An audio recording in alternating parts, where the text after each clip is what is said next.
Gvern ġdid nazzjonalista jkompli jkun ta' sostenna l-kumpaniji sabiex ikomplu jkabru l-ekonomija ta' pajjiżna. Dan qalu il-kap tal-Partit Nazzjonalista Alex Borch meta żar il-Pama Shopping Village fil-Mosta.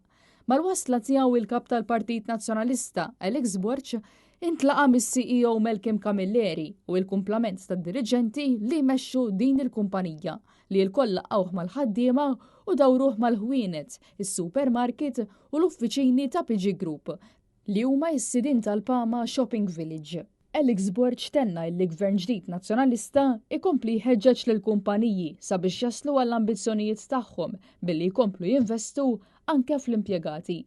Kumpaniji bħal dawn inkomplu nimbuttawhom biex ikomplu jinvestu, jkomplu jħadmu l-ħaddiema llum ħadmu mijiet ta' persuni, ġifieri madwar Malta għawdex kollha, u qed ikomplu għadhom ambizzjużi li jridu jkomplu jespandu ġo pajjiżna u anke barra minn pajjiżna, walakin dal-affarijiet jagħtuni iktar kuraġġ li hawn investituri bħal dawn Maltin li jridu jkomplu jagħtu iktar l-ekonomija Maltija u jalla nkunu fil-gvern nkunu nistgħu ngħinuhom biex ikomplu jkabru l-ekonomija tagħna. Tkellimna wkoll mas-CEO tal-kumpanija, Malcolm Camilleri, fejn ftit kliem tagħna rendi kont tal-isfidi li taffaċċja l-kumpanija u l-ambizzjonijiet li għandha għal-ġejjieni.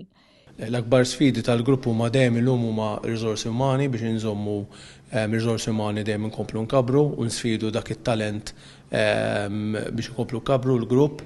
Sfidi oħra huma sintendi kompetizzjoni u aħna bħala grupp huwa dejjem reżiljenti biex jara kif jista' jkun iktar kompetittiv fil-qasam lokali u ċ-challenges tagħna dejjem naraw kif ħankomplu nkabru l-grupp biex ikunu iktar nofru servizz lill klijenti tagħna li huma l-iktar asset kbir tal-kumpanija u naraw kif dejjem inkomplu nkabru l-volum tal-grupp biex bekk il-familja tal-PG Group dejjem tkompli tikber u dejjem inħallu il-passi tagħna ġew Malta jkomplu jkabru.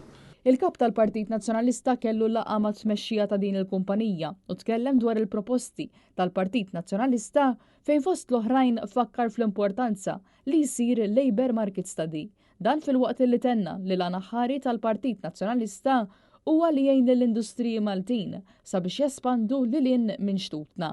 Għal din iż-żjara li kellu fil-Pama Shopping Village, Alex Borch kien akkumpanjat mill-Viċi Kap tal-Partit Nazzjonalista Alex Perici Kalascione, il-kandidat tal-Partit Nazzjonalista għall-elezzjoni ġenerali Michael Piccinino u x-Shadow Minister Ryan Kallus.